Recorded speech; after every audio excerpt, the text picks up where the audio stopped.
Anda mengalami pertanyaan dalam diri Anda bahwa saya tuh rajin persembahan, saya rajin ke gereja, saya juga pelayanan, tapi hidup saya kok tidak seperti yang dijanjikan dalam Alkitab.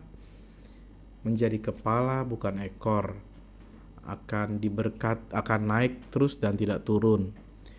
Diberkati hidupnya sama seperti cerita-cerita di Alkitab. Nah, apakah itu menjadi pertanyaan Anda saat ini? Atau Anda adalah orang-orang yang mengalami kesulitan-kesulitan secara keuangan? Karena apa ya? Sekarang ini banyak sekali memang kejadian-kejadian dalam hidup kita. Pekerjaan yang sulit, dunia yang semakin banyak tantangan gitu ya, tuntutan atau kebutuhan hidup yang semakin besar. Anda melihat bahwa kok keuangan saya makin lama makin mengkhawatirkan nih. Nah, kalau itu menjadi suatu keresahan dalam hidup Anda, berarti Anda adalah orang juga yang merasakan keresahan banyak orang lain. Sama. Nah, tapi luar biasa hari ini saya sudah membaca buku ini dan berkali-kali mengulang buku ini. Saya akan ceritakan buat Bapak Ibu Saudara sekalian. Mungkin saya kasih temanya untuk konten-konten ini adalah saya ceritakan buku ini ke Anda. Jadi tenang aja. Tapi kalau Anda mau membelinya, silakan saja datang ke toko buku rohani terdekat, beli. Judulnya Pengelolaan Keuangan. Saya tidak menjual, oleh Andrew Wommack. Nah, siapa itu Andrew Wommack? Andrew Wommack adalah seorang pelayan Tuhan yang sungguh-sungguh di Amerika. Dia dari kecil dia tekun sekali untuk memberikan persembahan, perpuluhan dari berapapun yang dia terima. Dia tidak ada sesen pun yang dia akan korupsi kepada Tuhan gitu kan. Pokoknya dia perhitungkan semua yang dia dapat, pertama dihitung dulu dan diberikan kepada Tuhan.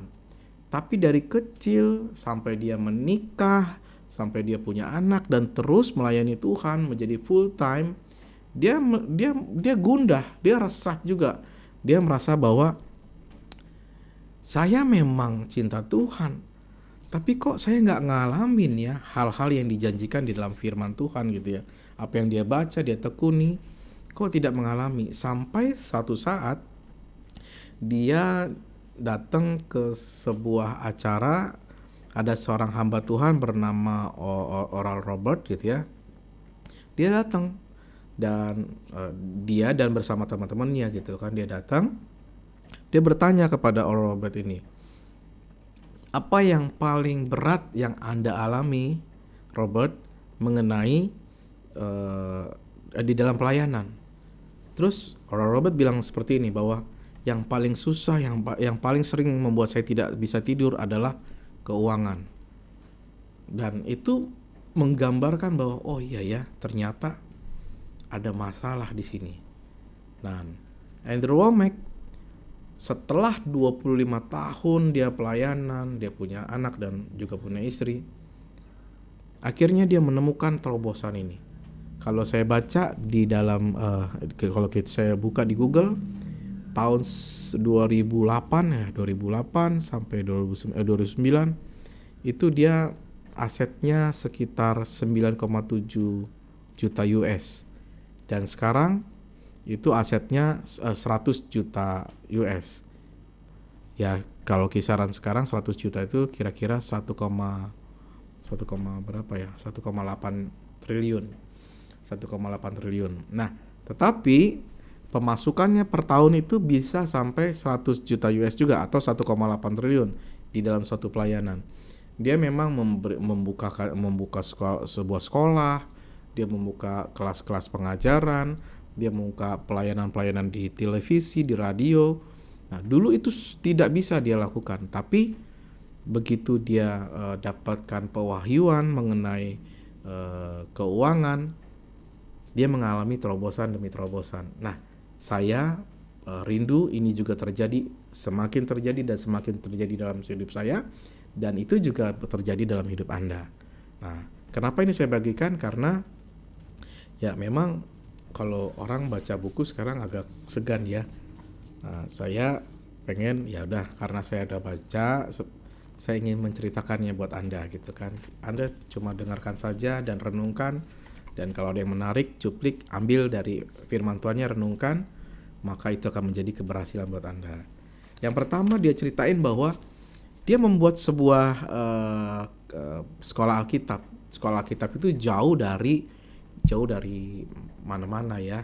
Seringkali siswa yang datang ke sana itu harus meninggalkan pekerjaannya, meninggalkan penghidupannya di sana gitu kan, bahkan tempat tinggalnya harus merantau. Nah, dari sekian banyak dari 100% murid-muridnya ditanyakan, mungkin ditanyakan waktu itu pada waktu di kelas ya, atau di kelas umum, jadi dia bisa tanya gitu kan. Kalian ini kan punya penghasilan dan kalian merantau ke sini belajar. Apakah ketika Anda meninggalkan penghasilan kalian dan fokus belajar dan bekerja atau sampingan di sini, kondisi ekonomi kalian jadi turun atau naik? Dan luar biasanya 80% dari siswa-siswa yang ditanya, mereka berkata bahwa mahasiswa-mahasiswi maksudnya, mereka berkata bahwa 80% kami mengalami peningkatan. Wah, luar biasa. Jadi, apa yang diajarkan di sana itu membuat mereka menjalani firman Tuhan dan akhirnya mengalami terobosan. Saya rindu ini juga terjadi buat setiap kita bahwa ternyata itu bukan cuma buat seorang hamba Tuhan bernama Andrew Wommack, tapi sudah dilakukan di mahasiswa ada di kelasnya, di sekolahnya, dan 80% yang menjalaninya mendapatkan keberhasilan. Nah, buat setiap kita yang rindu untuk hidupnya berhasil dalam hal keuangan, berhasil dalam hal karir, berhasil dalam hal banyak hal yang kita sekarang selama ini, gimana sih orang kata di dunia harus kerja lebih giat, harus lebih pintar. Kalau ngomongin lebih pintar ya memang kita dengar cerita tentang tokoh-tokoh Alkitab yang luar biasa hebat, Sadrak, Mesak, dan Abednego gitu kan. Mereka pintar sekali gitu kan.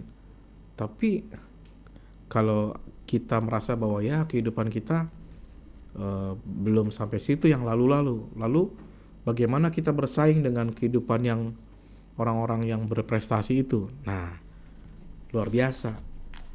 Di sini diceritakan semuanya. Ini apa nih? Ini buku pengelolaan keuangan oleh Andrew Wommack ya, penulis Andrew Wommack. Apakah saya jual? Tidak, saya tidak jual. Saya akan ceritakan aja buat teman-teman tentang buku ini, gitu. Bahwa di sini ada banyak sekali prinsip-prinsip firman Tuhan, cerita-cerita firman Tuhan yang ngena banget, yang membuat kita, oh ya, kita juga bisa mendapatkan terobosan itu dalam hal keuangan. Yang pertama dia bilangin bahwa yang awal langkah untuk hidup diberkati adalah konsep kita itu menjadi pengelola. Kita tuh pengelola. Kita tuh bukan sumbernya berkat atau sumber penghasilan. Apa yang kita dapatin itu bukan karena kebiasaan kita, bukan karena kemampuan kita, tapi semua itu karena berkat Tuhan. Nah, nanti ada cerita-ceritanya dari sini. Nah, awal pertama dia bukain dari firman Tuhan di dalam Lukas 16 ayat 1. Saya bacain ya. Lukas 16 ayat 1 bilang gini. Yesus memberitahu pada murid-muridnya, ada seorang kaya yang mempunyai seorang bendahara. Kepadanya disampaikan tuduhan bahwa bendahara itu menghamburkan miliknya. Kita nggak bahas dulu tentang bendahara yang menghamburkan miliknya, tapi kita ambil satu garis bahwa ada seorang kaya yang punya seorang bendahara, orang kaya bendahara. Nah, di sini dia mau membukakan bahwa Tuhan sendiri ngomong bahwa ada peranan sebagai bendahara.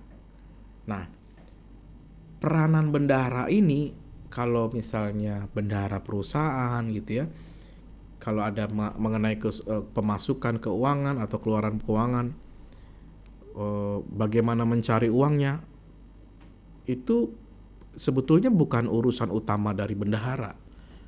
Bagaimana memasukkan lebih banyak itu sebetulnya utamanya bukan bendahara. Yang utama itu adalah pemilik dari perusahaan tersebut. Bendahara cuma melakukan terima uang yang memang harus dia terima dan mengeluarkan uang yang harus dia keluarkan. Nah, tapi sebagian dari kita, bukan sebagian besar dari kita bilang bahwa uang itu adalah uang milik saya. Maksudnya gimana? Kalau bendahara merasa bahwa ini kan seringkali gitu ya, bendahara lihat keuangan dari perusahaan, cash flow-nya waduh sudah mulai menipis. Akhirnya dia membuat suatu kebijakan yang sebetulnya di luar dari kebijakan dari pemimpin perusahaan atau pemilik perusahaan. Disuruh bayar ini dia tidak bayar, disuruh bayar ini dia tidak bayar, disuruh bayar pegawaian dia nggak bayar. Dia memutuskan sendiri. Karena apa? Dia berpikir bahwa yang terbaik buat dia adalah dia yang mutusin gitu kan. Padahal kalau pimpinannya sudah bilang ya keluarkan saja, karena urusan uang itu pimpinan yang lebih tahu. Bisa jadi dia punya akses di yang mana gitu kan, yang mana atau proyek yang mana yang sebentar lagi akan mendapatkan pencairan dana gitu kan. Pemilik perusahaan tuh lebih banyak tahu. Nah, analoginya seperti itu. Seringkali kita tuh bendahara, tapi kita bertindak sebagai pemilik keuangan kita. Kita merasa bahwa kalau kita kerja itu, uang itu berarti memang karena kerja keras kita. Oh, benar. Kita dapat uang oleh karena apa? Oleh karena kemampuan kita, kecerdasan kita. Kita berpikir seperti itu. Karena kita berpikir seperti itu, maka kita waktu mau mengeluarkan uang itu kita bilang bahwa aduh, jangan dulu deh. Atau boleh dulu deh. Itu konsepnya karena ya karena saya yang menghasilkan. Kata-katanya saya baca aja di buku ini ya biar lebih mungkin tergambarkan ya. Kalau saya cerita malah kemana-mana lah ceritanya. Nih ya, seorang pengelola adalah seorang yang mengelola harta dan keuangan orang lain. Nah, sebagai orang Kristen kita adalah pengelola. Dan kita harus mengakui bahwa uang yang kita miliki sebenarnya bukan milik kita. Itu adalah pemberian dari Tuhan. Nah, kalau kita konsepnya seperti ini, kita ngerti nih, semua yang kita miliki itu dari Tuhan. Bukan karena kemampuan kita sendiri. Tapi memang bukan berarti kita main bebas-bebas saja. Maksudnya bebas-bebas saja. Keluarga kita nggak pikirin, yang udah punya keluarga ya. Nanti ongkos buat kerja kita nggak pikirin gitu. Pokoknya kita sesuai hati kita aja, terdorong untuk begini begitu. Ya kalau memang belum sampai di situ, belajar dulu. Karena apa? Yang seperti itu setia dalam perkara kecil dulu. Dalam hal ini juga kita harus belajar dari perkara yang kecil dulu. Nah, saya bacain lagi ya. Nah, kenapa semua itu bukan kita yang sumbernya? Walaupun kita kerja, walaupun kita jerih payah. Karena di sini dibukain di Alkitab lagi, Yakobus 1 ayat 17. Saya bacain ya. Setiap pemberian yang baik dan sempurna berasal dari Allah. Jadi kemampuan kita bekerja, kekuatan itu dari Tuhan. Maka hasil daripada itu, maka itu sebetulnya sumbernya dari Tuhan. Kita pinter juga. Karena apa? Karena kita giat belajar, iya betul. Tapi kan otak Tuhan yang ngasih gitu kan. Semua hikmat juga Tuhan yang ngasih. Kalau kita berpikir oleh karena kita saja ya, maka kita merasa bahwa ya ini semua karena kebisaan saya, bukan mengarah pada Tuhan. Nah kalau itu udah nggak cocok nih, harus cocokin dulu bahwa sadar semua ini oleh karena pemberian Tuhan. Ya. Bahkan di Rasul Paulus kisah Rasul 17:8, nanti yang lebih menarik lagi cerita-cerita Alkitabnya. Ada luar biasa, sabar dikit ya. Gitu kan. Sebab dalam kisah Rasul 17:8 Rasul Paulus menulis, sebab di dalam Dia kita hidup, kita bergerak, kita ada. Nah, di dalam Dia kita hidup, kita bergerak, kita ada. Semuanya itu oleh karena Tuhan. Nah, ini saya masuk ke halaman 18. Saya lengkapi lagi. Nah, ini ada satu halaman yang saya pikir saya bacakan saja supaya menjelaskannya lebih mudah gitu kan. Ketika Anda berpikir bahwa uang berasal dari keringat dan air mata Anda sendiri, maka Anda akan memegangnya jauh lebih erat. Nah, Anda menjadi terikat dengan uang Anda, dan uang itu sebenarnya menjadi tuan Anda. Tetapi jika Anda melihat dari diri Anda sebagai seorang pengelola dan mengakui uang sebagai berkat Allah, meskipun Anda bekerja untuk mendapatkan gaji, itu sepenuhnya mengubah peranan yang dimainkan oleh uang di dalam hidup Anda. Itu merubah peranan uang dalam hidup Anda, ya. Uang tidak lagi mengendalikan Anda, tetapi menjadi sebuah sarana. Kalau kita berpikir bahwa kita kerja itu karena kita dapetin uang karena usaha kita, uang tuh ngikat kita, kayak gitu kata-katanya. Tapi kalau kita kerja itu karena Tuhan, uang nggak ngikat kita lagi, tapi uang sebagai sarana Tuhan memberkati. Next ya. Perubahan sederhana dalam pola pikir dari pemilik menjadi pengelola ini akan membuat perbedaan besar bagi Anda. Jadi perubahan yang ini, yang kalau kita ngerti bahwa kita diberkati itu bukan karena usaha kita, tapi oleh karena Tuhan, ini perbedaan besar, nanti bakal besar. Jadi langkah ini penting sekali. Cerita-cerita Alkitabnya nanti sedikit lagi saya akan bacakan, luar biasa. Banyak orang Kristen telah membuat komitmen yang tegas tentang hidup mereka kepada Tuhan berkenaan dengan hal-hal rohani. Tetapi dalam hal keuangan, mereka melihat uang sebagai milik pribadi. Nah, tekanan kehidupan membuat mereka memandang uang sebagai sesuatu yang mereka harus kendalikan. Dan jenis mentalitas kepemilikan itu membawa kepada banyak masalah. Nah, jadi kalau dari pertama pembukaan tadi kan kita udah bukain gitu ya, bahwa apakah Anda seorang yang memberi, apakah Anda rajin ke gereja, apakah Anda rajin juga bahkan perpuluhan gitu ya. Tapi kok hidup saya tidak seperti diberkati tokoh-tokoh Alkitab gitu, tidak seperti orang-orang bahkan orang dunia lainnya gitu kan. Nah, sekarang kan berarti kita selama ini belum ngerti, mungkin saja belum ngerti konsep kita sebagai bendahara.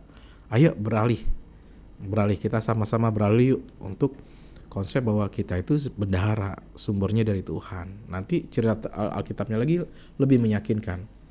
Langkah pertama menjadi penanggung jawab dengan keuangan adalah mengerti pola pikir bahwa uang bukan milik Anda. Sebagai ganti memegang erat uang Anda harus berpikir, saya adalah pengelola dari apa yang Allah berikan telah percayakan kepada saya. Allah telah memberkati saya dengan berkat dan kemampuan ini. Allah telah memberkati saya dengan pekerjaan saya.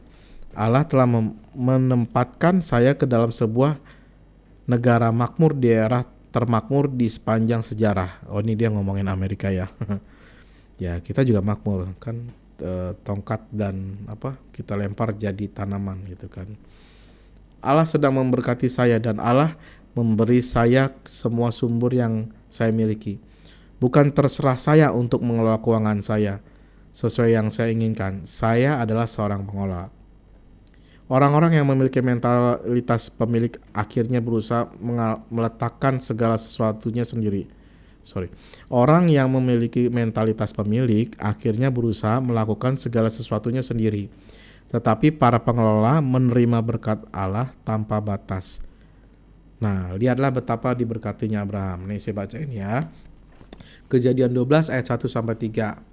Berfirmanlah Tuhan kepada Abraham, pergilah dari negerimu dan dari sanak saudaramu dan dari rumah bapamu ini ke negeri yang akan kutunjukkan kepadamu. Aku akan membuat engkau menjadi bangsa yang besar dan memberkati engkau serta membuat namamu masyhur. Dan engkau akan menjadi berkat dan aku akan memberkati orang-orang yang memberkati engkau. dan mengutuk orang-orang yang mengutuk engkau. Olehmu semua kaum di muka bumi akan mendapat berkat. Allah berkata di sini bahwa Ia akan memberkati Abraham dan bahwa Ia akan membuat nama Abraham besar. Ketika Anda membaca seluruh Alkitab, Anda melihat bahwa Allah tidak sedang berbicara tentang manfaat rohani yang tidak terwujud. Ia sedang berbicara tentang berkat dunia secara fisik. Ya, kalau kita ingat lagi ya, Abraham tuh nanti ceritanya dia saking banyaknya ternaknya itu sama keponakannya harus berpisah, Lot ya. Karena apa?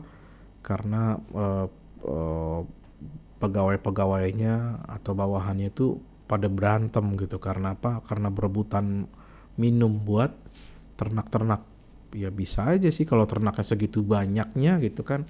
Kalau ternak cuma 2-3 ekor mungkin cukuplah satu sumur ya.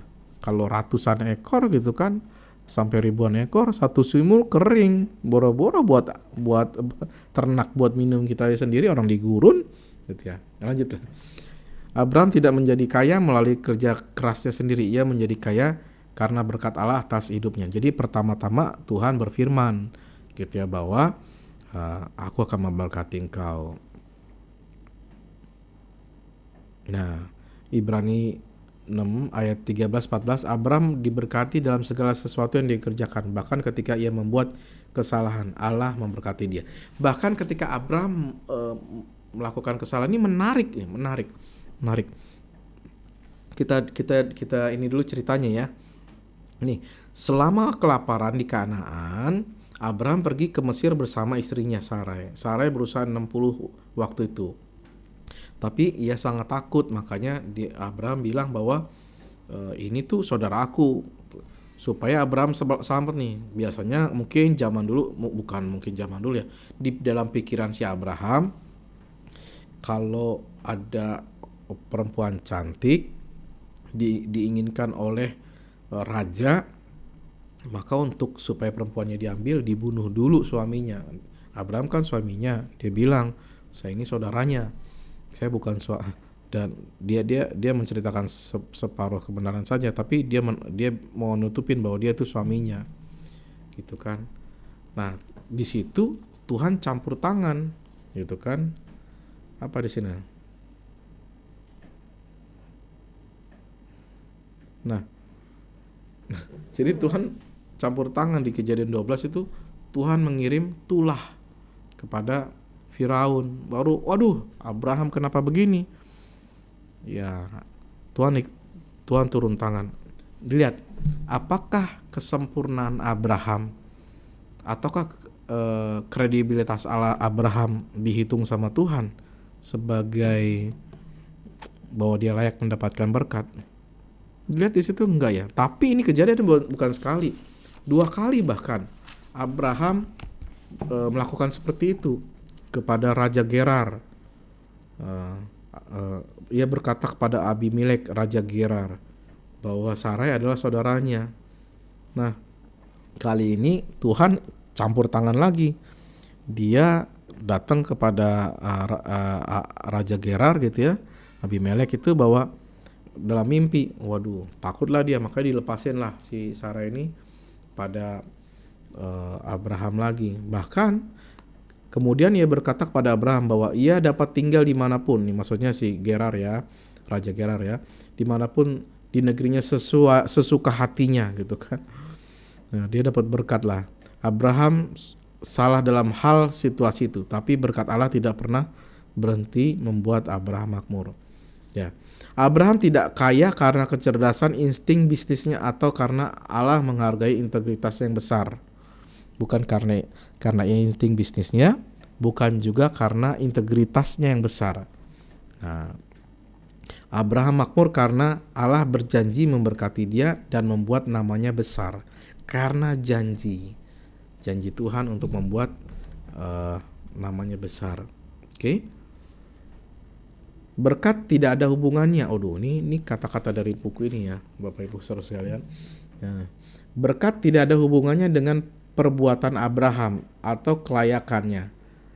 Perkenan Tuhanlah sajalah yang membuat kaya. dan dengan cara yang sama upaya-upaya Anda bukanlah sumber kemakmuran dalam hidup Anda. Jadi kalau Anda merasa bahwa saya melakukan kesalahan, saya tidak terampil ini dan itu, saya bukan orang yang berprestasi dari SD, mungkin saya bukan orang yang berprestasi SD, SMP, SMA gitu kan, saya bukan orang yang ranking gitu kan, membaca saja sulit. Nah itu kalau itu janganlah ya. Membaca saja sulit gitu, nggak baca aja nggak ica. Nah kalau udah gitu udah janganlah ya. Nah Abraham tahu betul bahwa dan ternyata itu bukan cuma pemikiran kita, bukan konsep kita, tapi Abraham tahu betul bahwa yang membuat dia kaya itu bukan karena kemampuan dia, bukan karena situasi, bukan karena alam. Dia yakin betul bahwa Tuhan bersama-sama dia. Dia yakin betul bahwa Tuhan tuh bicara sama dia kemanapun dia pergi. Tuhan menyertai dia karena dia punya perjanjian dengan Tuhan ya. Nah, sampai suatu ketika di Kejadian 13 ayat 8 sampai 11, saya bacakan dulu ya. Maka berkatalah Abraham kepada Lot. Nah, ini yang tadi saya ceritakan Abraham sama Lot ya. Janganlah kiranya Anda ada perkelahian ya, agak kejauhan dulu biar jelas gitu ya. Janganlah kiranya ada perkelahian antara aku dan engkau, dan antara para gembalaku dan para gembalamu. Sebab kita ini kerabat, bukankah seluruh negeri ini terbuka untuk engkau? Baiklah, pisahkan dirimu daripadaku. Jika engkau ke kiri, maka aku ke kanan. Jika engkau ke kanan, maka aku ke kiri. Lalu Lot melayangkan pandangannya, dan dilihatnya lah bahwa seluruh lembah Yordan banyak airnya, seperti taman Tuhan. Wah, luar biasa ya. Jadi Lot tuh ngelihat dengan matanya seperti taman Tuhan. Bukankah ini suatu konsep ini ya, rohani juga gitu ya. Tapi kita lihat nanti ceritanya malah salah gitu ya. Kita ngelihat kayaknya seperti jalan-jalannya Tuhan, seperti gambaran berkat Tuhan gitu ya. Nah, di Alkitab ini kita baca. Nah, saya bacain lagi. Seperti taman Tuhan, seperti tanah Mesir sampai ke Zoar. Hal itu terjadi sebelum Tuhan memusnahkan Sodom dan Gomora. Sebab itu Lot memilih baginya seluruh lembah Yordan itu. Lalu ia berangkat ke sebelah timur dan mereka berpisah. Wajar nggak Lot memilih tanah yang subur, yang ada airnya? Wajar lah. Pertengkaran mereka kan karena perebutan air. Perebutan air di sumur ya. Pertengkaran mereka terjadi karena itu. Lalu Lot disuruh pilih yang di dalam pikirannya dia seperti taman Tuhan. Dia mungkin selama ini berpikir bahwa tentang hal-hal rohani juga gitu ya, seperti taman Tuhan ya, kata-katanya.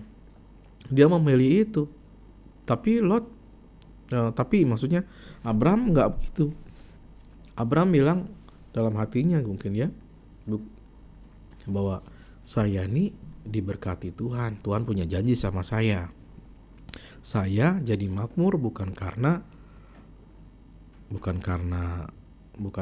lingkungan, bukan karena situasi apa yang saat ini terjadi, bukan. Saya jadi kaya oleh karena Tuhan memberkati saya, Tuhan pimpin saya, dan Tuhan yang memimpin saya adalah Tuhan yang mempunyai air, yang punya alam ini, yang menciptakan langit dan bumi. Wow, luar biasa. Bapak Ibu kalau baca lagi di di Alkitab itu banyak tuh cerita bahwa akulah Tuhan yang menjadikan langit dan bumi. Masa dibandingkan sama subur nggak subur tanah gitu kan, dengan kondisi gitu ya, nggak bisa. Kita harus menetapkan Tuhan lebih besar dibandingkan dengan kondisi apa yang kita rasakan saat ini. Itu berkat luar biasa. Nah kalau itu mungkin dari kata-kata saya. Saya lebih banyak cerita tentang buku lah ya, karena buku ini lebih banyak terbukti gitu, penulis ini lebih banyak mengalami buktinya, jauh lebih banyak. Nah ketika itu terjadi, nah yang luar biasa nih, ketika Abraham ngomong gitu ke Lot, Lot milih Sodom dan Gomora. Akhirnya di Kejadian 13:14 ada cerita nih lagi. Firman Tuhan ya, Kejadian 13 ayat 14-17. Setelah Lot berpisah daripada Abraham, berfirmanlah Tuhan kepada Abraham.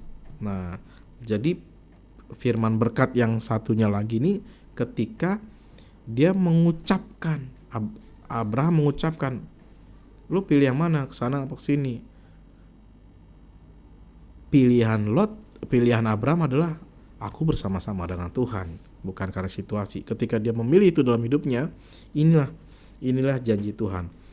Pandanglah sekelilingmu dan lihatlah dari tempat engkau berdiri ke timur dan ke barat, utara dan selatan, timur ke barat, utara selatan. Nah, sebab seluruh negeri yang kau lihat itu akan kuberikan kepadamu. Seluruh negeri yang kau lihat itu kuberikan kepadamu. Kita kalau saya lagi di daerah dekat-dekat Jakarta atau Bekasi gitu kan, tanah semeter 2 meter aja mahalnya minta ampun. Ya kalau sepandangan jauh memata melihat berarti kan berhektar-hektar itu, ratusan hektar, mungkin ribuan hektar. Pandangan kan jauh ya. Jutaan mungkin bisa jadi milikku. Kan berkatnya luar biasa banget ya. Ayo yang beli rumah gak kesampean, beli tanah gak dapet, nyari tanah gak dapet, nyari susah deh beli gitu kan. Yang beli gak bisa-bisa gitu kan. Ya nyicilnya aja mau beli motor nyicilnya 15 tahun. Memang motor bisa KPR. Ya, memang berat, situasi itu berat. Makanya ayo, kan kita udah selama ini mencoba dengan cara kita. Sekarang kita coba kita masuk dalam hal yang sudah bisa nih. Sudah terjadi, sudah terbukti. Ayo kita sama-sama masuk supaya kita mendapatkan berkatnya juga. Gitu ya. Jadi rumah kebeli lah, tanah kebeli, kendaraan yang kita perlukan kita beli. Gitu ya. Ya biar aja yang lain-lain nombor dan kita kan anak-anak Tuhan, gitu ya. Dan aku akan menjadikan keturunanmu seperti debu tanah banyaknya. Nah ini, jadi cerita awal mulanya di sini. Tuhan berjanji gitu kan, sehingga jika seandainya ada yang menghitung debu tanah, keturunanmu pun akan dapat dihitung juga. Bersiaplah, jalanilah negeri itu menurut panjang dan lebarnya, sebab kepadamulah akan kuberikan negeri itu. Ya ini tanah perjanjiannya, luar biasa. Jadi justru janji itu terjadi ketika janji yang satu itu terjadi ketika ada bargaining antara Lot dan Abraham. Dan Abraham nggak memilih, sebetulnya dia yang lebih tua ya, gitu ya. Dia bisa, Lot saya dulu yang milih, belakangan lah kan, kamu kan selama ini belajar sama saya. Enggak, dia udah memilih pertama, bukan Lot yang memilih. Yang memilih pertama Abraham. Apa pilihannya? Pilihan pertama adalah aku bersama Tuhan, aku gak khawatir, Tuhan adalah gembalaku, takkan kekurangan aku, gitu kan. Dia gak khawatir. Dia seorang pria kepala rumah tangga, dan dia juga punya tanggung jawab, punya anak-anak, punya orang yang bekerja bersama-sama dengan dia, punya istri juga. Apakah Anda juga kepala keluarga yang mempunyai tanggung jawab dan seringkali merasa terdesak? Aduh, saya punya anak istri nih, yang perlu dihidupin gitu ya, harus punya masa depan yang besar, yang baik gitu kan. Ya, aku harus membanggakan mereka. Abraham tidak mengkhawatirkan itu, walaupun saya yakin bisa saja itu terbesit di dalam pikirannya. Nanti kalau hilang semuanya bagaimana? Kalau rugi gimana semua? Kalau nggak bisa makan minum gimana semua? Tapi kan Abraham juga, ya selain dia mengandalkan Tuhan, tapi dia kan juga, ya selama ini kan di gurun juga Tuhan nolong aku gitu kan. Dia berikan sumur yang ada sekarang ini gitu kan. Itu. Besok kan si Lot bakal ke sana, ya nggak ngambil sumur dari sini lah ya. Tapi sumur yang dari Tuhan maksudnya kan. Nah itu terjadi. Ayo semua yang punya tanggung jawab, punya, bahkan anak-anak, mungkin kok anak-anak yang bilang bahwa aku nih mau banggain orang tua, tapi gimana mau banggain, eh eh, semua kebutuhan berat gitu ya. Aku tuh pengen banget, tapi semua tuh mahal sekarang. Ada yang mau biayain orang tua begini, ada yang mau banggain orang tua begini, mau beliin ini, tapi nggak kesampean. Ayo, ini kita mau masuk dalam mental yang langkah pertama. Kita mau melangkah langkah yang pertama, bahwa kita tuh pengelola. Tenang aja.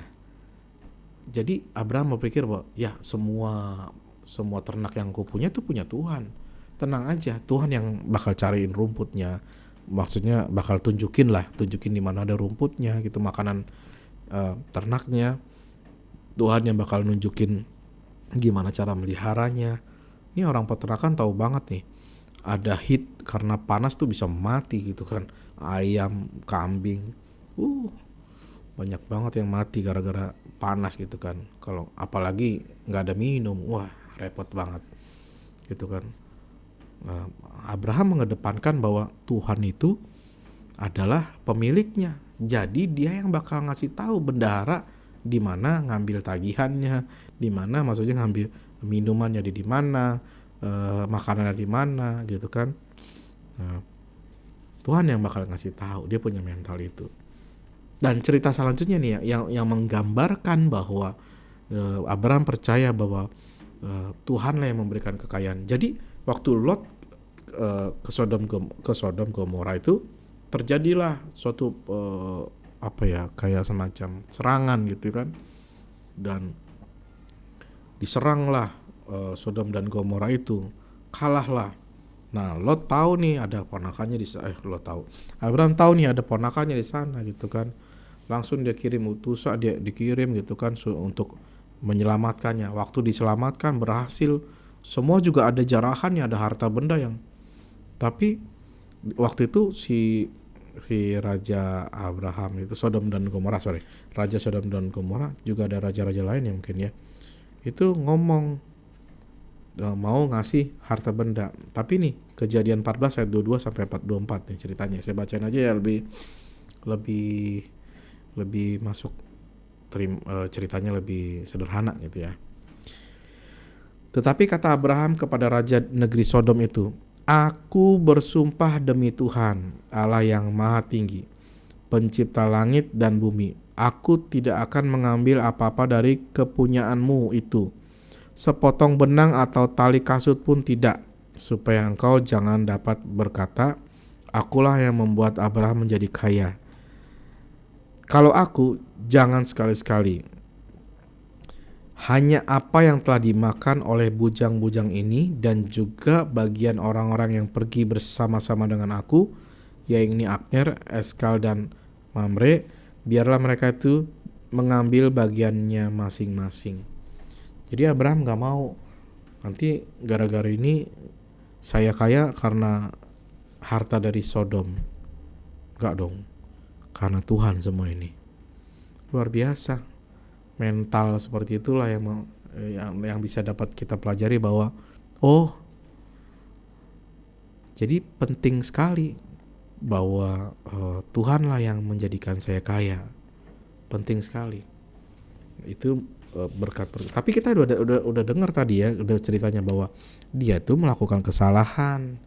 Dia bilang istrinya tuh saudaranya supaya dia jangan dibunuh. Ya penolakan lah istilahnya. 2 kali bahkan dia melakukan itu. Tapi Tuhan tetap memberkati Abraham. Lihat, berkat itu tidak tergantung oleh keahliannya Abraham, bukan karena integritasnya Abraham juga, nggak berhubungan kata Andrew Mack, tapi oleh karena Tuhan memang mau memberkati. Dan diulang lagi, itu kan Abraham. Mahasiswa dan mahasiswi yang ada sekolah bersama-sama dengan Andrew Wommack di sana mengalaminya. Lebih baik kita percaya yuk, supaya apa? Kita ngalaminnya juga. Percaya sama apa? Percaya sama Tuhan. Percaya sama Tuhan bahwa Dia adalah sumber kita. Kitalah pengelolanya. Kitalah mengelola. Jadi nanti setelah ini kita mentalnya beda gitu ya. Ya, ini penutup. Langkah pertama untuk berjalan dalam kemakmuran finansial adalah mengakui bahwa Anda bukan sumber dari berkat finansial Anda. Melihat Allah sebagai sumber Anda bukan berarti Anda duduk di rumah dan tidak melakukan apapun. Nah, enggak juga ya. Buat hamba-hamba Tuhan, bukan buat hamba-hamba Tuhan. Bahkan ada firman Tuhan bilang gini, kalau dia nggak kerja nggak layak makan gitu. Ya kalau kita kan orang pekerja ya, kita harus bekerja supaya kita dapat makan gitu kan. Saya bacain dulu lah, Barenti ngomong lagi. Anda semestinya bekerja, tetapi Anda harus mengakui bahwa meskipun Anda bekerja, Tuhanlah yang memberikan pertumbuhan. 1 Korintus 3 ayat 7. Seorang petani harus menyiapkan tanah dan benih tanaman untuk mendapatkan panen. Tetapi samping ya, kayak gelap tuh ya. Mana sampai mana? Seorang petani harus mempersiapkan tanah dan benih tanaman untuk mendapatkan panen. Tapi Allah menciptakan hukum alam yang memerintah hukum tabur tuai. Nah, ini ciptaan Tuhan nih, tabur tuai. Allah mengirim hujan dan matahari yang membuat tanaman bertumbuh. Allah memberikan tanah untuk bertani. Dan Allah adalah sumber dari kesehatan petani itu. Demikian pula berkat Tuhanlah yang memungkinkan Anda untuk makmur. Dan dasar kemakmuran adalah melihat diri Anda sebagai pengelola. Amin. Jadi saya rindu untuk mulai saat ini, kalau engkau mengalami kesusahan, kau mengalami sesuatu yang kok saya belum jadi kepala, aku masih jadi ekor, bilang gini, ya yang wajib untuk menjadikan saya kepala kan bukan saya, tapi Tuhan, karena Tuhan yang punya janji, gitu kan. Bukan saya akan sungguh-sungguh bekerja seperti untuk Tuhan. Saya akan bekerja sungguh-sungguh seperti untuk Tuhan. Saya akan melayani bersungguh-sungguh seperti untuk Tuhan, gitu kan. Bahkan Alkitab bilang orang yang tidak bekerja tidak layak dapat makan. Kalau hamba Tuhan kerjanya apa? Mengembalakan. Kalau tidak mengembalakan, tidak rajin mengembalakan, ya dia tidak layak untuk makan, gitu kan. Jadi buat setiap kita yang mungkin mengembalakan, kalau engkau bilang bahwa kok aku nih nggak jemaat ya kurang nih dapatnya, ya gimana? Jemaat yang kau gembalakan mendapat makanan rohani tidak? Mendapatkan kasih sayang Tuhan tidak? Jemaat yang kau gembalakan tuh yang kau kasih makan itu domba-dombanya banyak gak? Semakin banyak gak? Kok semakin rajin gak kau kasih makan, gitu kan? Ya Kak, ya Tuhan itu adil. Tuhan itu adil. Nah, terjemahkanlah sendirilah ya. Saya yakin bahwa orang-orang hamba-hamba Tuhan yang diberkati bukan karena kelicikan mereka, tapi karena Tuhan adil. Tuhan melihat bahwa domba-dombanya diberkati. Ya, dan juga nggak banyak lagi yang banyak lagi yang diberkati, yang digembalakan, ya layaklah untuk adil, untuk dapetin yang lebih banyak daripada Tuhan. Itu semua dari Tuhan loh, bukan karena kemampuan sendiri. Nah, itu cerita di tema 1 gitu ya. Saya lebih baik ngomongnya tema 1 lah, tapi di buku kan dibilangnya bab 1 ya, supaya nggak bab apa nih belajar nih, nggak, tapi lebih ke arah tema 1 lah. Nah, yang kedua nanti kita bakal belajar tentang Allah adalah pemberi. Allah itu bukan El Cipo, dia adalah El Shaddai, dia bukan El Cipo. Bagaimana? Nanti next tayangan lah ya. Saya akan terus sampai ini tuntas di tayangan berikutnya. Saya berharap ini menjadi terobosan buat setiap kita, orang-orang yang belajar percaya sama Tuhan, orang-orang yang belajar mengandalkan hidup sama Tuhan. Anda juga bisa memberkati banyak-banyak orang. Amin. Sampai jumpa di tema selanjutnya. Tuhan Yesus memberkati. Bye.